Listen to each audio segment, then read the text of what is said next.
మా ఆకలేస్తుంది, నేను వస్తున్నాను. ఎగ్ దోశ ఇయ్యమా.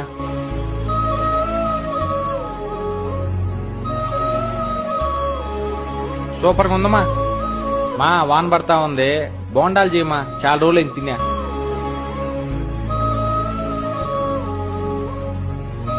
టీ తీసుకోరా.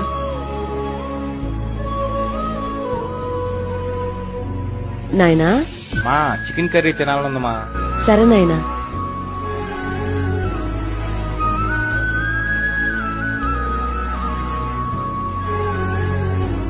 నాయనా, మా చికెన్ చేసేసాను, రైస్ పెట్టేశా, రా తిందురా. నేను అమెరికాకు వచ్చి 3 నెలలైంది మా. మర్చిపోయావా?